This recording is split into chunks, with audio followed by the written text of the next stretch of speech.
Boa tarde a todo mundo. Eu queria agradecer a Brastoa, ao Rio Convention. Enfim, meu nome é Marcelo Veloso, sou superintendente de Cultura, Turismo e Eventos da Autoridade Pública Olímpica, APO. Na frente a gente vai falar um pouco. Enfim, falar sobre os jogos, obviamente os Jogos Rio 2016. A primeira tela é importante, ela é 2 de outubro de 2009. Na verdade, foi do lançamento, a foto não é de 2 de outubro, a foto é de um pouquinho depois, mas foi quando a cidade do Rio de Janeiro ganhou o processo de seleção para sediar os Jogos Olímpicos 2016. É importante a gente estabelecer, voltar aqui antes, que essa é uma vitória, não é só da cidade do Rio de Janeiro, é a primeira edição dos Jogos na América do Sul, e a gente ganhou essa candidatura, a gente conquistou o direito de sediar e de realizar esses jogos graças à união de esforços do país. Se a gente lembrar daquela cena, daquele dia lá em Copenhague, da abertura, do envelopinho do Oscar com o nome da cidade, a gente tinha o presidente da República, a gente tinha o governador do Estado, a gente tinha o prefeito da cidade do Rio, a gente tinha um conjunto de autoridades, de lideranças do meio esportivo, a gente tinha atletas, foi uma conjunção de esforços entre o poder público nas suas esferas, entre a iniciativa privada, que logrou essa vitória.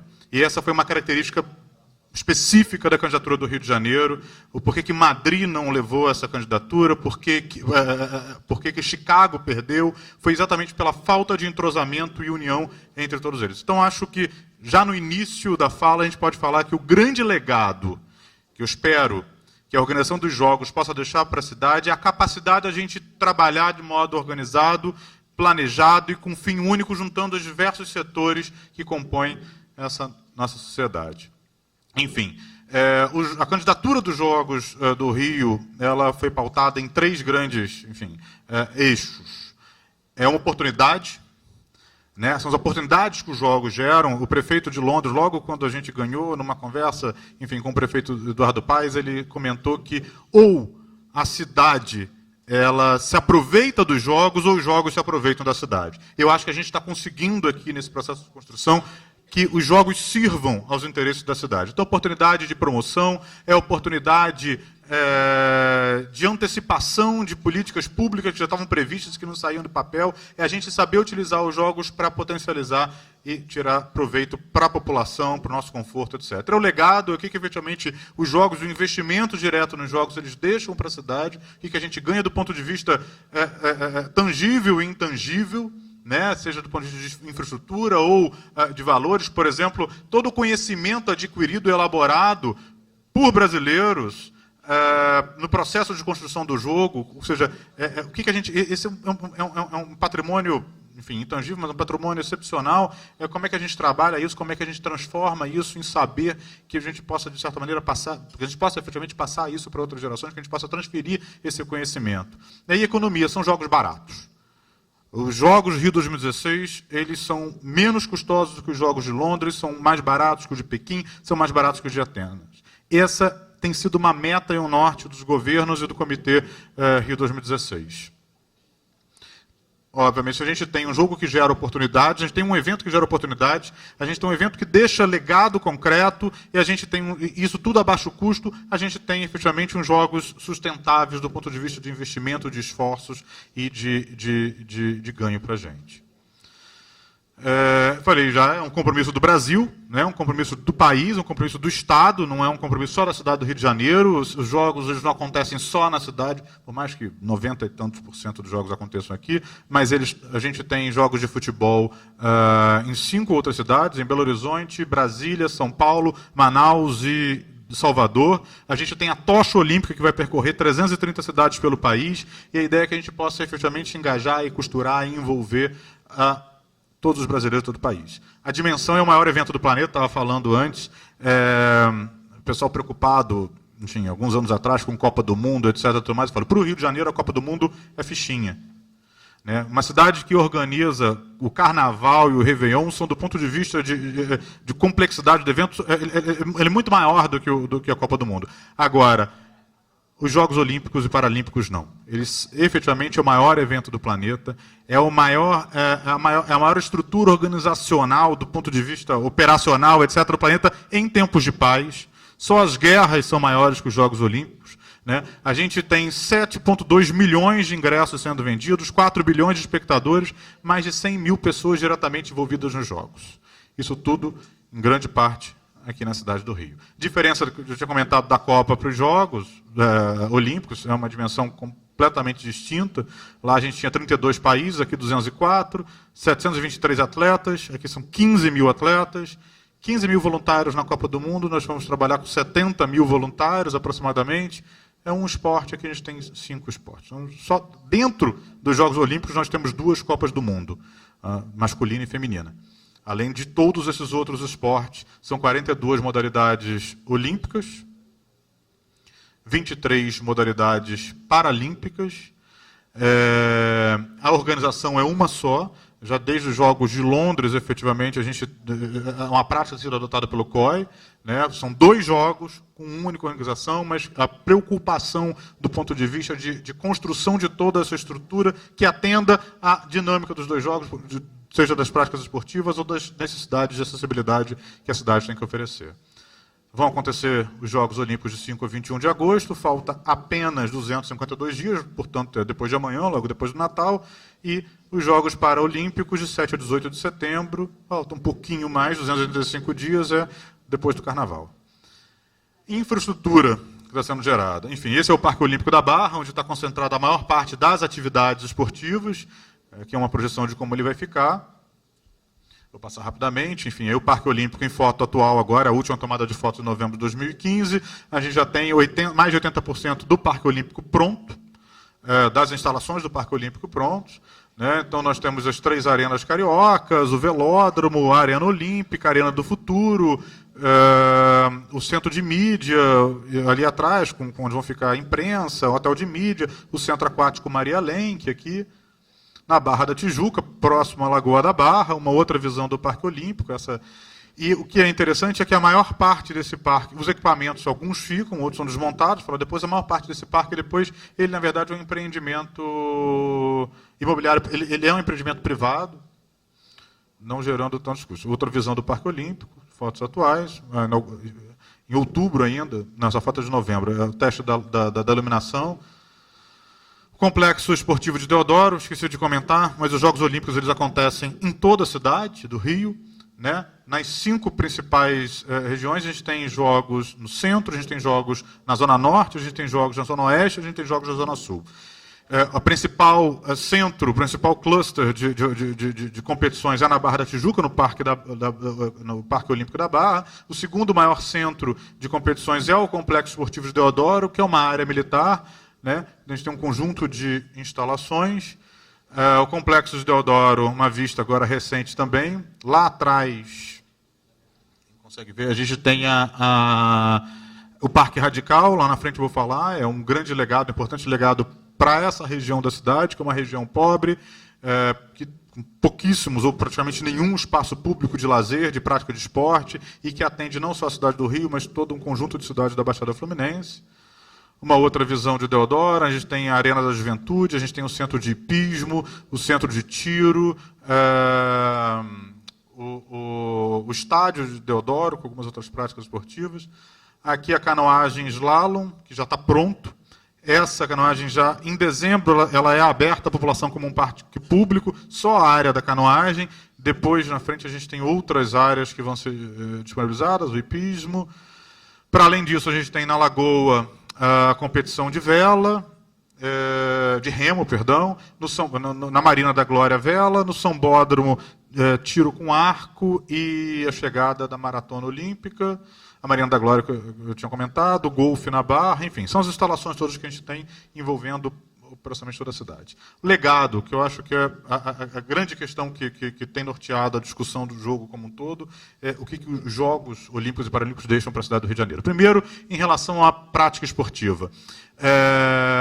O desempenho, a evolução, a gente está, enfim, o Comitê Olímpico Brasileiro, o Comitê Paralímpico Brasileiro, os governos, de modo geral, projeto que a gente tenha efetivamente um avanço considerável no nosso desempenho enquanto nação olímpica nos Jogos. há alguns anos já um investimento maciço através de diversos programas e projetos para o esporte de competição, né, para aprimoramento dos nossos atletas, formação de atleta, bolsa para formação de atleta, empresas que cada vez mais patrocinam esses atletas. Então, Londres, Reino Unido, por exemplo, teve uma evolução dos Jogos de Pequim em 2008 para os Jogos de Londres em 2012, de um aumento considerável de medalhas, de 47 medalhas total para 65 medalhas. A expectativa é que a gente possa ter um desempenho consideravelmente melhor. O nosso desempenho em Londres, nos Jogos Olímpicos, a gente ficou em a gente teve 17 medalhas, como 22º local. Existem algumas projeções otimistas que a gente possa estar em até 10º lugar no quadro total de medalhas nos Jogos Olímpicos. E entre os esportes paralímpicos, nós ficamos em 7º lugar em Londres 2012, 43 medalhas, e fomos disparados o primeiro colocado nos Jogos Paralímpicos, nos Jogos Pan-Americanos Paralímpicos, em Toronto, agora em 2015. Nós tivemos o número total de medalhas mais que o dobro do segundo colocado, que foi o Canadá. Então, nós somos efetivamente uma potência paralímpica. Hoje, o Brasil é uma referência no que diz respeito aos esportes paralímpicos. Enfim, como eu disse lá no início dos 3 pilares, quando a gente fala em oportunidade e legado, uma das questões que tem norteado a organização e preparação para os Jogos é que os Jogos não deixem elefantes brancos, né? A gente não quer ver aquele prédio que foi construído, que não tem utilização depois. Então, todas as construções, todas as intervenções feitas especificamente para os Jogos, eles têm um plano de uso pós-2016. Então, no caso do Parque Olímpico, ele tem algumas instalações que são permanentes. A arena, que hoje é o HSBC, enfim, que vai continuar existindo depois, como um espaço de prática de algumas competições, como MMA, tem alguns shows, etc. As 3 arenas cariocas, são aqueles 3 telhadinhos mais próximos, o velódromo lá atrás, o centro de tênis. Essas instalações elas vão continuar como espaços para prática de esporte de alto rendimento, espaços de formação, espaços para desenvolvimento de projetos sociais, seja com as comunidades ou com a rede de educação pública, e para a questão de eventos, como shows, etc. Tudo mais. Existe o modelo, efetivamente, de uso desses espaços, ele está em discussão. Existe uma perspectiva, uma discussão para que seja criada uma instituição de ensino técnico voltada ao esporte, mas esses espaços terão sua utilização, seja por federações, confederações, seja o Rio de Janeiro se configura, a partir de 2006, efetivamente, como um centro de excelência para prática esportiva. Alguns outros equipamentos eles vão ser desmontados e remontados em outros locais. A Arena do Futuro, que vai sediar os Jogos do Handball, por exemplo, ela é desmontável, ela é toda parafusada e vai se transformar em 4 escolas públicas que vão ser remontadas em locais da cidade do Rio. O estádio aquático, por exemplo, ele se transforma em 2 centros aquáticos que vão ser colocados em outras cidades do país, tendo em vista que no mesmo parque a gente já dispõe de um outro centro aquático, que é o Parque Maria Lenk, que foi construído para os Jogos e que é efetivamente bastante utilizado para treinos e práticas. O Parque Radical em Deodoro, enfim, ele deixa, após os Jogos, ele se transforma em um grande parque público. É uma área de 490 mil metros quadrados, com área verde, com espaços de recreação, espaços para eventos, para prática de esporte. E aí a foto ali de novo da Canoagem Slalom, que é um grande parque aquático de uso público, vai se tornar um grande parque aquático de uso público. Algumas imagens aqui embaixo que não dá para a gente ver direito. Né? Como eu disse, é uma região que carece, que efetivamente ao longo do tempo ela não contou com investimentos em áreas de lazer, em áreas de prática de esporte. Enfim, a gente está bem ali no Deodoro, quase na divisa do Rio com vários outros municípios da Baixada. É um lugar de fácil acesso, atendido por 2 estações de trem, de 2 ramais diferentes, pelo BRT agora, ou seja, as pessoas efetivamente vão conseguir se locomover e ir até lá. Transformação da cidade, então a gente tem um conjunto de investimentos que não sendo feitos por conta dos Jogos ou oportunizados e favorecidos pelos Jogos. Vou falar isso um pouco mais à frente. Eu destacaria, efetivamente, do ponto de vista de legado tangível, o grande ganho que a gente tem é o transporte de alta capacidade na cidade. né? Então, nós temos a linha 4 do metrô, ou seja, em alguns meses a gente vai ter uma estação do metrô aqui atrás, o metrô chegando até a Barra da Tijuca, o VLT, e aí essa foto pega outras, como a própria construção do Museu de Arte do Rio, o Museu do Amanhã, que está aqui bem na posição do fotógrafo. O BRT, são 4 novas linhas de BRT. O VLT, eu esqueci de falar, ele liga os principais modais do centro da cidade, Barcas, Aeroporto Santos Dumont, Central do Brasil, que é a estação de trem, metrô, rodoviária. Enfim, o BRT são 4 linhas troncais de alta capacidade que correm as cidades em regiões, principalmente na Zona Oeste e Zona Norte, regiões que não eram atendidas por outro sistema.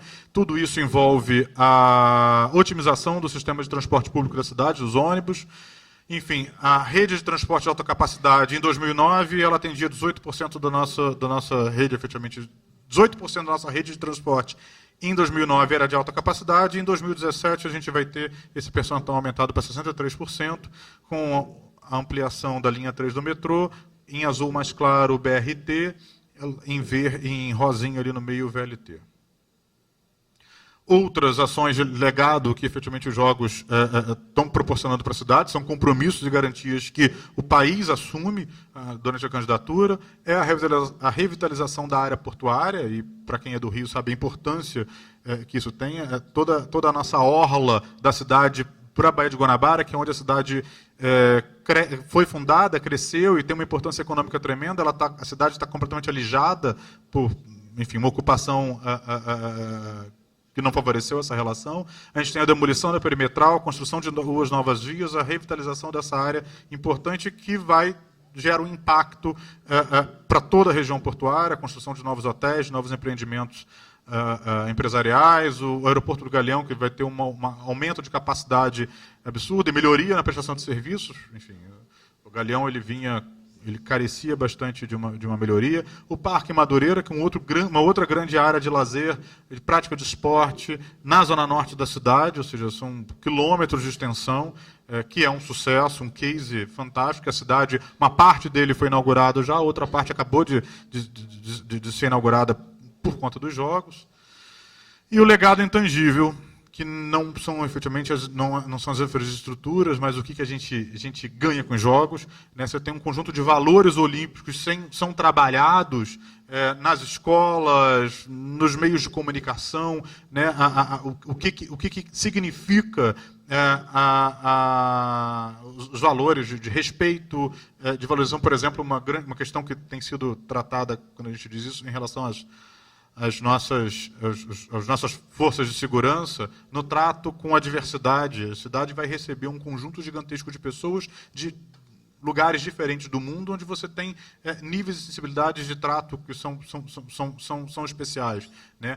A capacitação das forças de segurança para lidar com essa diversidade, a questão da tolerância, da qualidade de vida da cidade com melhoria do transporte, a igualdade, o respeito, enfim, e todo o conjunto de informações, o conhecimento, a qualidade da prestação dos nossos serviços, a eficiência e a demonstração para o mundo que nós somos capazes de realizar o maior e mais complexo evento do planeta. Rapidamente, sei que eu extrapolei o tempo, mas só para dar um enfoque em relação ao turismo, o nosso compromisso para a organização dos Jogos é o desenvolvimento de uma estratégia articulada de promoção turística para o Brasil. A gente tem acompanhado, existe um grupo de trabalho que envolve o Ministério do Turismo, Rio Tour, Embratur, Rio 2016. A gente tem acompanhado alguns temas que são mais sensíveis para a preparação da cidade para receber esse turista, ou espectador, como a gente chama. Uma das questões que já estão colocadas, essa é uma montagem, mas já tem fotos, quem percorrer principalmente alguns trechos da cidade, a sinalização para a cidade, a sinalização para o pedestre, né? Baseado no modelo já experimentado em Londres e Nova York, a conectividade, que é uma das críticas que a gente tem na cidade, não só dentro do ambiente, dentro do estádio, dentro das instalações olímpicas, mas a gente está identificando 19 novas áreas de potencial turístico para a instalação de Wi-Fi público gratuito, as melhorias das redes 4G, inclusive, se possível, dentro do transporte público. O metrô está instalando isso, e trens e BRT. A questão da acessibilidade, que o Ministério do Turismo já colocou, existe uma parceria, um investimento grande do Ministério do Turismo na cidade do Rio. a acessibilidade nos transportes públicos e das rotas acessíveis para turistas. Então, um convênio da Rio Tour com o Ministério do Turismo, dos principais pontos turísticos da cidade, que eles possam efetivamente garantir a acessibilidade a todos. A promoção, e aí particularmente queria destacar algumas oportunidades que os jogos trazem, que é o programa de cultura, que vai ocupar toda a cidade a partir de maio do ano que vem, com uma programação bastante intensa durante a organização dos Jogos Olímpicos e Paralímpicos, com gente do mundo inteiro, com gente do Brasil inteiro. São atrações gratuitas e essencialmente de rua, né? De ocupação, enfim, de praças, etc., de projeções. Os live sites, que são áreas, são os FIFA Fan Fest, que a gente teve durante a FIS, são áreas de promoção de shows, etc., vão ter eles espalhados pela cidade. Um grande complexo de live sites no centro da cidade, na região portuária, Madureira, Campo Grande e os dos Parques Olímpicos. O revezamento da tocha, e aí uma situação interessante, porque percorre 330 cidades, é uma oportunidade tremenda de projeção e promoção do país, da nossa potencialidade turística ambiental, por exemplo, como que a gente estabelece a relação dessa rota da tocha com alguns lugares icônicos, Fernando de Noronha, os parques nacionais, Cataratas do Iguaçu, é um dos eventos de maior visibilidade. Sempre quando a gente faz um evento, na história recente dos Jogos, uma passagem da tocha para um lugar icônico, isso é manchete dos principais jornais do país. Como é que a gente aproveita essa visibilidade para transformar isso efetivamente em ganho do ponto de vista turístico? Enfim, é isso. A promoção do país, a criação de uma marca Brasil. E as acomodações para a cidade do Rio, especificamente, a gente tem um ganho grande, e o nosso desafio é garantir que essa rede nova de hotéis, junto com a nova rede existente, que ela tenha uma ocupação pós outubro de 2016. 79 hotéis na cidade, algumas expansões, tem um conjunto de legislação de incentivo. A cena atual, a gente passa de 20 mil quartos em 2010 para 37 mil quartos em 2016, um aumento de 80%, e a capacidade total, contando residenciais, pousadas, hostels, a gente tem um aumento de unidades habitacionais da cidade de 32 mil para 51 mil quartos. Rapidamente, só o que nós somos. A APO é o primeiro consórcio tripartite da experiência do país. O nosso papel, a gente é 1/3 municipal, 1/3 estadual, 1/3 federal. O nosso papel é uma garantia olímpica, é fruto daquilo que eu falei lá no início, da capacidade de interlocução entre os 3 níveis de governo e a iniciativa privada. O nosso papel é, além de ser os zeladores das garantias assumidas pelo país, somos nós que respondemos primeiro e temos que garantir que as garantias sejam realizadas, que os compromissos sejam realizados. Mas é a articulação entre o governo federal, entre o governo do Estado, a Prefeitura e o Comitê Organizador de 2016, a integração das ações e a gestão associada. Por último, o orçamento dos jogos, que é uma grande questão. Eu falei lá no início que a gente propõe os jogos efetivamente baratos. O que é o dinheiro investido hoje nos jogos? A gente tem 3 orçamentos. O orçamento privado, que é o orçamento do Rio 2016, onde que o comitê organizador é dinheiro dele, que ele arrecada com venda de ingressos, com patrocínios, com venda de camiseta, daquelas canecas, etc. É um dinheiro privado que é utilizado essencialmente na organização do evento. O dinheiro que a gente chama aqui a matriz de responsabilidade, que é o dinheiro público que é realizado efetivamente no evento, né, nos jogos. Esse dinheiro da matriz ele não seria gasto se não fosse a realização dos jogos. Então, essa matriz é atualizada sistematicamente, a gente vai para a 4ª atualização em janeiro, essa é uma atribuição da APO. Aqui está, por exemplo, a construção das arenas cariocas, né? Nós não construiríamos as arenas cariocas se não fossem os jogos. Esse documento é público, está no site da APO, está em vários outros lugares, esses valores são atualizados constantemente. E, por último, que é o mais interessante de todos, que é a oportunidade. É o plano de antecipação de políticas públicas, que é o que a gente chama de legado, que é o orçamento público, seja ele municipal, estadual e federal, que estavam previstos, existia um planejamento de investimento, talvez não agora, ou alguns, inclusive, já estavam previstos para serem realizados há mais de 20 anos, com a expansão da linha 4 do metrô, e que saem do papel e são executados por conta dos jogos. Então, o compromisso que a gente assume possibilita que a cidade do Rio recupere o investimento e o país como um todo que estava parado e não estava sendo realizado. Por último, só um sistema nosso, só para a noção, é o sistema que a gente gera, a gente faz um acompanhamento, que é muito bacana. Os lugares onde a gente tem instalação olímpica na cidade do Rio de Janeiro, a gente observa que a cidade toda vai ser ocupada, enfim, o nosso sistema de acompanhamento, evolução das obras, tal, roteiro da tocha olímpica por todo o país. Enfim, a conclusão é isso. Os jogos estão aí, essa vitória, independentemente do nosso quadro de medalhas, que eu espero que seja o maior possível, ela já é uma grande vitória para a gente. Obrigado.